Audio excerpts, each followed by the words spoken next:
Sir. जी आइए। Good afternoon sir. Good afternoon. बैठिए। Thank you sir. ये मिस्टर फिरोज आलम जी और फिरोज आलम, जी जे है कि जेड है, ज है कि ज है? सर, जेड आना चाहिए था लेकिन बाई मिस्टेक फैमिली की तरफ से होगी थी शुरू में, उसकी वजह से सर जे है। मैं इसको फिर अब जे ही लिखता हूँ सर। चलिए, आप तो पुलिस में, मुझे बताइए, अगर आप अपना नाम बदलना चाहें तो प्रक्रिया क्या है? सर यूनिवर्सिटी से बदलवाना पड़ेगा अगर प्रॉपर चैनल यूनिवर्सिटी से क्यों बदलवाना पड़ेगा? यूनिवर्सिटी से तो विद्यार्थियों को बदलवाना पड़ता है। सर फिर मार्कशीट वगैरह में बदलवाना पड़ेगा ना पूरी तरीके से। अच्छा, शायद यही होगा। शायद है, आपको निश्चित तौर पे नहीं पता है। तो फिरोज, आप, मैं देख पा रहा हूँ कि मूलतः उत्तर प्रदेश से हैं, ठीक है? जबकि अभी फिलहाल आप दिल्ली में हैं और आप दिल्ली पुलिस में एक कांस्टेबल हैं। जी आपने हिंदी साहित्य विषय लिया है। ये सब वे जानकारी हैं जो मेरे पास मौजूद हैं। जी आप इन जानकारियों में कुछ इजाफा करना चाहेंगे, कुछ बढ़ाना चाहेंगे कि जो आप चाहते हैं कि बोर्ड मेंबर्स को पता लगे? सर, जो जॉब है मेरी सर 2010 से है मैं दिल्ली पुलिस में, और जो ग्रेजुएशन मैंने करी है सर वो हिस्ट्री, पॉलिटी और इकोनॉमी से करी है। उसके बाद मैंने पोस्ट ग्रेजुएशन इकोनॉमिक्स उसमें हिंदी लिटरेचर में करा है सर। अच्छा, तो हिंदी साहित्य आपका मूलतः विषय है, पुलिस बल में आप लगातार हैं। जी चलिए, तो साहित्य पे थोड़ी बातचीत करते हैं, उसके बाद फिर मेरे कलीग साहब से बातचीत करेंगे। मुझे बताइए कि अगर हम प्रेमचंद पे थोड़ी देर रुके हैं, तो प्रेमचंद पुलिस को लेकर या पुलिस बल को लेकर अपनी कहानियों या उपन्यासों में क्या राय रखते हैं? सर, उनकी एक कहानी है ईदगाह। उसमें सर एक बच्चा हामिद है, वो अपने फ्रेंड सर्कल में बात करते हुए जिक्र करते हैं पुलिस का कि अरे जनाब, आप नहीं जानते पुलिस वाले ही हैं जो रात में चोरी कराते हैं। और सेकंड सर, जब गोदान को हम पढ़ते हैं तो उसमें भी एक जगह जिक्र आता है कि धनिया जो हैं वो पुलिस वालों से इसलिए लड़ रही हैं कि पुलिस वाले मिल के पंचायत के साथ में रिश्वत मांग रहे हैं उनसे। ठीक है, तो कुछ ऐसा जिक्र करा है मतलब प्रेमचंद ने सर। तो प्रेमचंद के कथा साहित्य में जो पुलिस का रूप दिखाई देता है, जाहिर है कॉलोनियल पीरियड की पुलिस है, अंडरपेड पुलिस थी, पुलिस रिफॉर्म्स नहीं हुए थे, तो प्रेमचंद के पास ऐसा मानने की वजह मौजूद थी समाज में। लेकिन आपको लगता है कि खासतौर से उत्तर प्रदेश की अगर हम बात करें तो वहाँ छवि में कुछ खास बदलाव हुआ है, या अभी भी पुलिस वही है जिसके बारे में लोगों की राय है कि रात को चोरी कराते हैं और सुबह पुलिस पकड़ने का अभिनय करते हैं? जी सर, उस समय से तो सर काफ़ी बदलाव हुआ है यूपी पुलिस में भी। आज के समय जो यंग जनरेशन स्पेशली जा रही है, वो उनका कम्युनिकेशन स्किल अच्छा होता है, और जो करप्शन के प्रति उनका इतना ज़्यादा रुझान नहीं है यूपी पुलिस में, और वो काफ़ी सेंसिटिव होते हैं जेंडर, कास्ट या कम्युनल को लेके। यूपी पुलिस में भी सर देखा गया ये चीज़।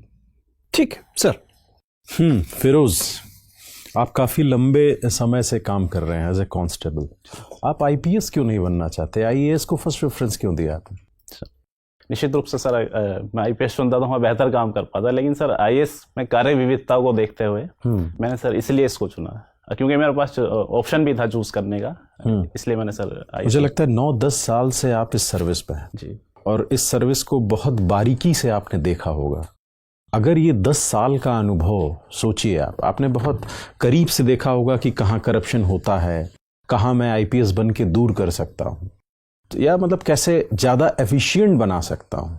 तो फिर आईपीएस क्यों नहीं बन रहे हैं मतलब आप? सर, आज के समय में सर मल्टी डायमेंशनल वर्ड है, अगर मैंने वहाँ से अनुभव लिया है तो मैं किसी भी जगह उसका यूज़ कर सकता हूँ। मैं वही कहना चाह रहा हूँ जी, कि स्पेसिफिकली आप किसी एक जगह बहुत बढ़िया काम करना चाहते हैं, क्यों आप अपने को हर जगह बिखेरना चाह रहे हैं? सर, जो मुझे अनुभव यहाँ से मिला है कि करप्शन और किस प्रकार करते हैं, पब्लिक डीलिंग किस प्रकार सकते हैं, लीडरशिप क्वालिटी जो मैंने अपने एसीपी डीसीपीज की देखी है।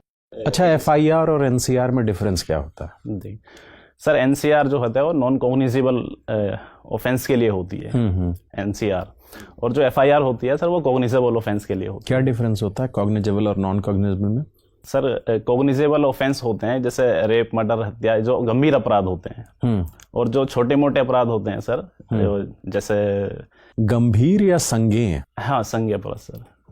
दोनों में अंतर आप कर पा रहे हैं? जी, कर पा रहे हैं अंतर आप मतलब? जी जी। थैंक। फिरोज, आप पिलखुआ से आते हैं, पिलखुआ हापुड़ है ना जी। वहाँ से कोई हिंदी के चर्चित नाम कौन है? सर, कुमार विश्वास जी हैं वहाँ से। उनको आप कवि मानते हैं? हाँ सर, कवि मानता हूँ। किस मतलब हिंदी लिटरेचर के आप स्टूडेंट हैं, किस क्राइटेरिया पे वो कवि हैं? सर मैं उनको मंचे कवि मानता हूँ सर। मंची कवि मानते हैं, साहित्यिक कवि ऐसे नहीं मानते जिनको पाठ्य पुस्तक में रखा जाए। हाँ, मैं मंचे कवि मानता हूँ उनको, श्रृंगार रस के मंचे उनकी कोई किताब आपने पढ़ी है? नहीं सर, किताब नहीं पढ़ी, बाकी बस 2 किताब उन्होंने लिखी हैं, उनको सुना है और देखा है, बस पढ़ी नहीं मैंने। आप उनसे प्रभावित भी रहते हैं? कुछ मायनों में मैं प्रभावित हूँ। किस मायने में? सर उनकी जो जिंदा दिली है स्पेशली, मैं उससे काफ़ी प्रभावित हूँ।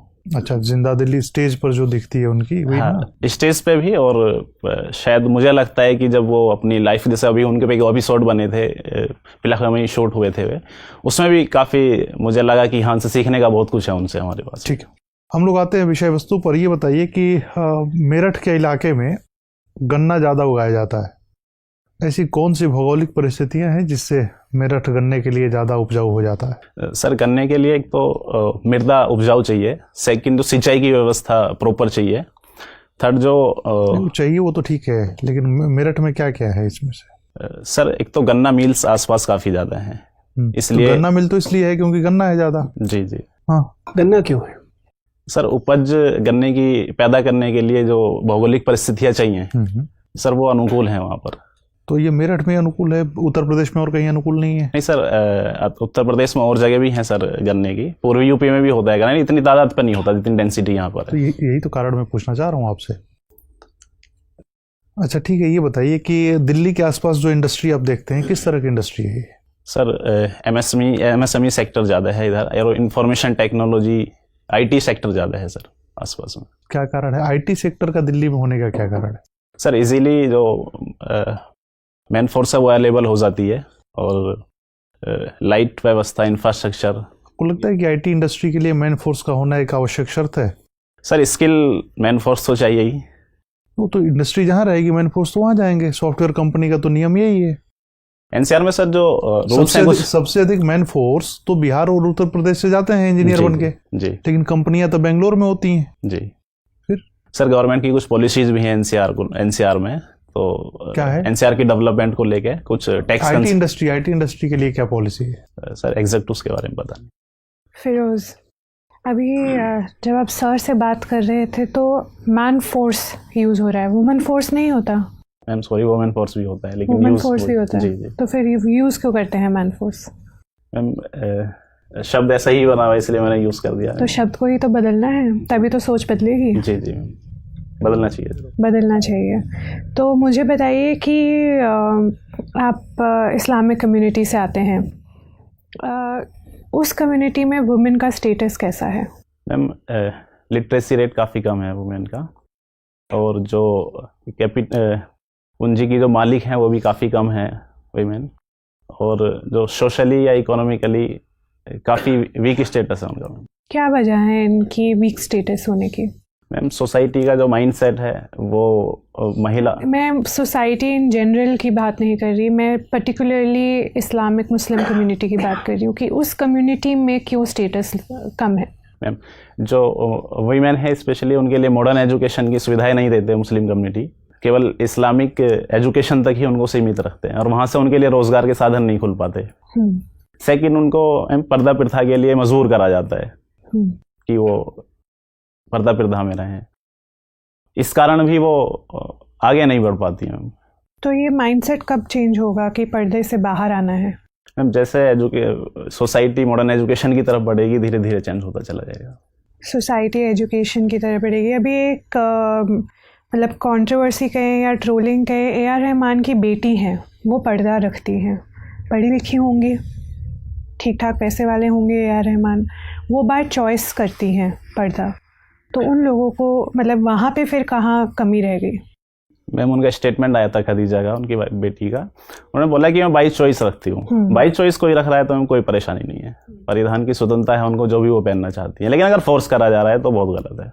कई बार उन्होंने तो बाई चॉइस रख लिया, लेकिन कई बार मजबूर करा जाता है कि तुम बुर्का ओढ़ के जाओगी या स्कार्फ बांध के जाओगी। ईरान में भी हो रहे हैं प्रोटेस्ट कि हमें स्कार्फ नहीं बांधना, लेकिन फिर भी मजबूर करा जा रहा है उनको। ठीक है, एक और टर्म जो यूज़ होता है वो है फतवा पॉलिटिक्स, ये क्या होता है? मुफ्ती के द्वारा फतवा जारी कर दिया जाता है कि जो भी व्यक्ति शरीयत के अनुसार नहीं चलता उसके खिलाफ फतवा जारी कर देते हैं। लेकिन भारत एक कॉन्स्टिट्यूशन से चलने वाला देश है, यहाँ पे फतवे की कोई वैल्यू नहीं है। केवल उन देशों में फतवे की वैल्यू होती है जहाँ जो शासन है वो शरिया के अनुसार चलता है।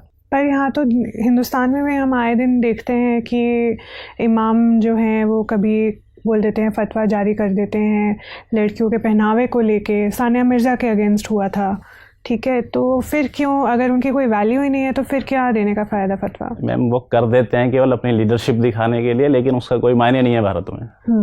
भारत में कॉन्स्टिट्यूशन के अगर दायरे में आप चल रहे हो तो आपको फतवे से डरने की ज़रूरत नहीं है किसी को भी। ठीक है, आप यूपी से आते हैं और अभी इंडिया का बजट भी आया है।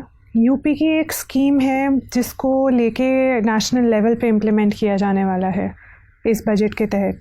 कौन सी वो स्कीम है? सॉरी मैम, पढ़ा नहीं है। पढ़ा नहीं है आपने, चलिए कोई बात नहीं, थैंक यू। फिरोज़, आप मुझे ये बताइए कि जो टर्की है ये लगातार भारत के खिलाफ बयान दे रहे हैं, इसके जो प्रेसिडेंट हैं एर्दोगन, और इन्होंने मतलब बहुत सारी आपत्तिजनक बात की है कश्मीर के मामले में। आपको क्या लगता है इनका क्या मंशा क्या है ऐसे बयान देने पर?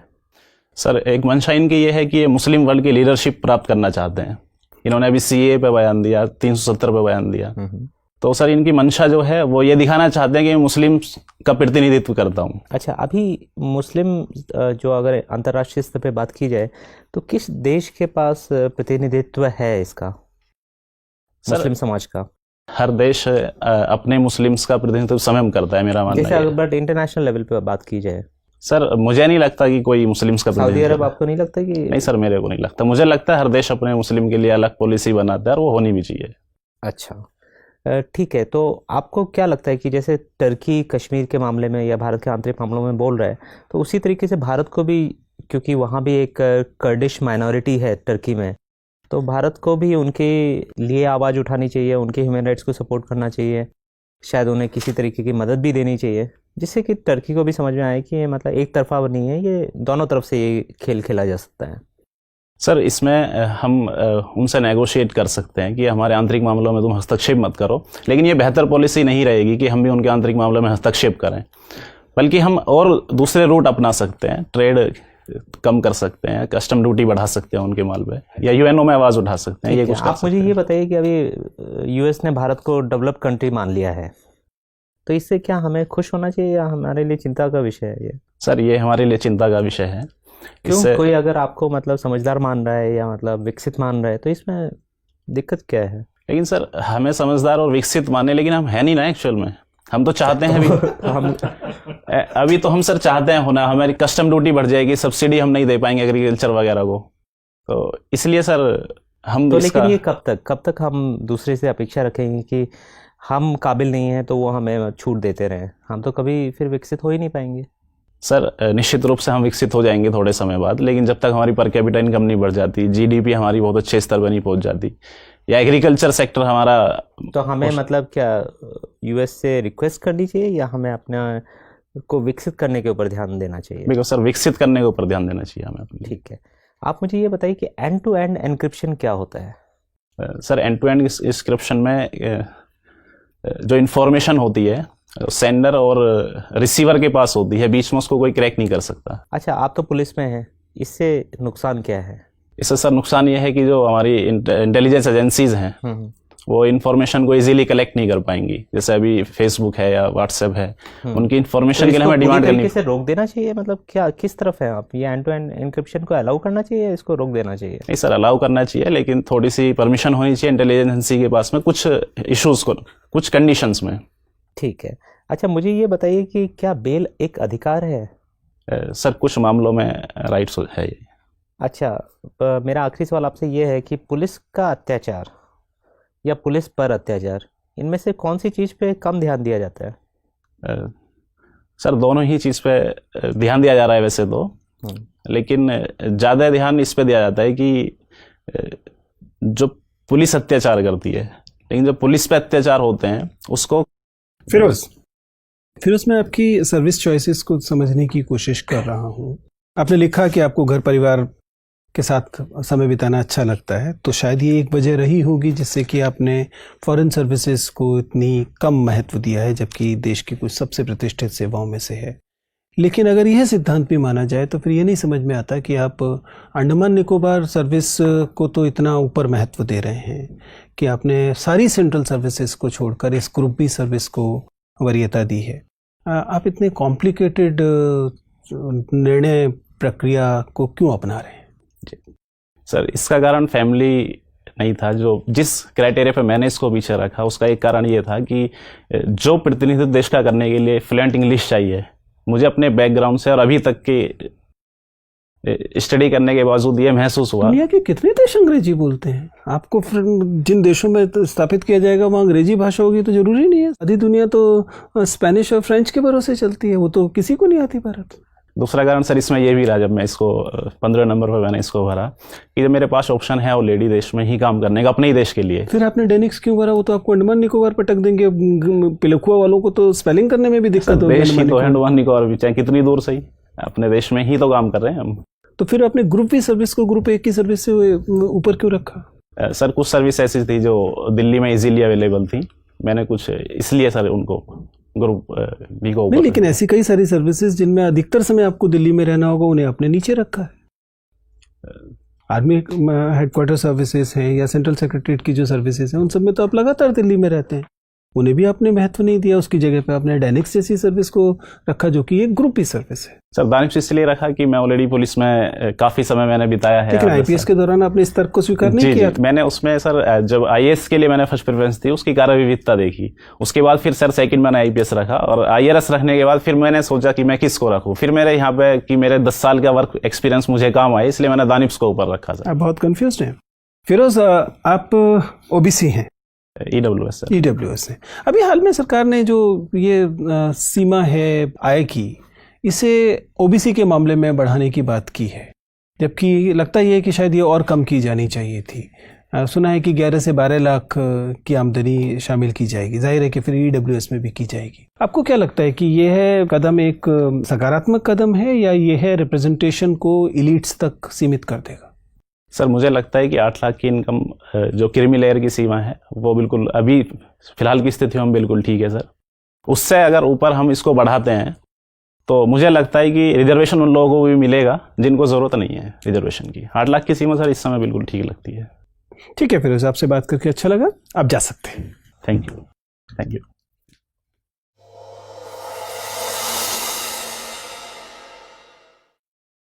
बैठिए फिरोज। Thank you sir.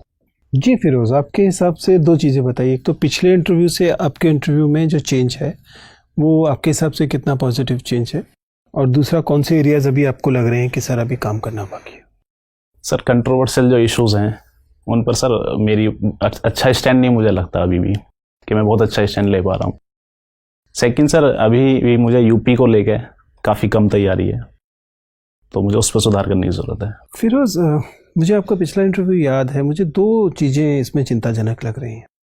पहली बात तो ये है कि आपका जो लर्निंग कर्व है, तब से अब तक सीखने का जो कर्व होना चाहिए, वो उतना पॉजिटिव नहीं दिखाई दे रहा है जितना मैं उम्मीद कर रहा था। आप समझ पा रहे हैं मेरी आपत्ति क्या? मैं ये नहीं कह रहा कि आपका इंटरव्यू खराब है। इंटरव्यू अच्छा जा रहा है, बैठ ठीक से रहे हैं, आप स्माइल अच्छे से कर रहे हैं, आपके बोलने का अच्छा है। पहले ही आपको बताया कि बोर्ड मेंबर्स आपको लेकर बहुत एक्साइटेड होंगे, considering that a constable trying to become a IAS officer. जिस तरह की हार्डशिप्स होती हैं उसके साथ में आपने काम किया, उसको लेकर एक बोर्ड मेंबर्स पॉजिटिव होंगे आपके साथ। और लेकिन ये सब बातें पिछले इंटरव्यू में भी थी, ठीक है ना? तब से अब तक आपका जो लर्निंग दिखाई देना चाहिए था, एक आध जगह को छोड़कर बाकी जगह पे वो अभी उतना प्रोमिनेंटली नहीं दिखाई दे रहा है। जिनमें से एक बात तो आपने खुद ही बताई कि जो कंट्रोवर्शियल या इन न्यूज़ जो विषय होंगे उन पर राय रखते समय आप ज़्यादा ईमानदारी दिखाने के चक्कर में लॉपसाइडेड व्यू दे रहे हैं। आप समझ पा रहे हैं? जी। आप ईमानदार राय देना चाहते हैं, जो कि देनी भी चाहिए, लेकिन ईमानदार राय देने के चक्कर में आप दूसरे पक्ष को के जो तर्क हैं उनको दे ही नहीं रहे। आप समझ पा रहे हैं? आप जिस सर्विस में पिछले 1 दशक से हैं, you should take pride in that service which you do. मैं क्यों कह रहा हूँ? क्योंकि मैंने पिछला इंटरव्यू आपका देखा था और मुझे लग रहा है कि पिछले इंटरव्यू से अब तक जो बदलाव पॉजिटिव होना चाहिए था वो उस पैमाने पे नहीं हुआ है, लेकिन उस पैमाने पे नहीं हुआ है जिस पैमाने पे मैं अपेक्षा कर रहा था। ठीक है ना? अभी आपके पास थोड़ा सा और समय है, उस पर थोड़ा सा और देख लीजिए। ये क्वालिफायर्स आप अगर लगाएंगे, ये क्वालिफायर्स बोलते हैं इन्हें, जब हम एक वाक्य बोल रहे हैं लेकिन उसके साथ में एक शर्त लगा दे रहे हैं, एक चीज़ जोड़ दे रहे हैं, तो इस तरह से आप वाक्य बनाएंगे तो वाक्य एक तो ज़्यादा संश्लिष्ट वाक्य बनेगा, दूसरा आपके बारे में पॉजिटिव राय बनेगी, तीसरा ये जो एक तरफ का निरर्थक झुकाव दिखाई दे रहा है वो समाप्त हो जाएगा। कोशिश ठीक है, उस पर आप विचार कर सकते हैं। ऐसे ही किसी किसी जगह पर आपका नॉन वर्बल कम्युनिकेशन, आपको पहले मैंने भी कहा था कि स्माइल आपकी अच्छी है, लेकिन आप उस स्माइल को किसी किसी जगह पर गलत जगह पर इस्तेमाल कर। बाकी चीज़ें बाय एंड लार्ज ठीक हैं। ओबीसी पर आपका स्टैंड ठीक था, नेम चेंज पर पता होना चाहिए था, नेम चेंज पर आपने बिल्कुल एकदम हवाई तुक्का दिया, वो नहीं देना चाहिए था। ठीक है ना, बाकी चीज़ें मेरे हिसाब से ठीक जा रही हैं। मतलब पहले से ऐसा नहीं है कि परफॉर्मेंस गिर गई है, या एक आध मामले में गिरी होगी तो 4 मामलों में उठी भी है, लेकिन मैं उम्मीद कर रहा था लर्निंग कर्व लगातार पॉजिटिव रहेगा। बहुत ज़्यादा सुझाव तो नहीं ले रहे हो बीच में? सर मॉक इंटरव्यू दिए हैं 2-4 और मैंने। हाँ, तो ये प्रॉब्लम तब आती है जब खासतौर से फर्स्ट टाइम अटेम्प्ट करने वालों के साथ आती है कि जब वो बहुत सारी रायों को अपने इंटरव्यू में इनकॉर्पोरेट करने की कोशिश करते हैं तो कॉन्फ्लिक्ट्स आते हैं। वो एक चीज़ को कर रहे होते हैं तो दूसरी चीज़ लूज हो रही होती है। थोड़ा सावधान रहिए। ठीक सर। ठीक है।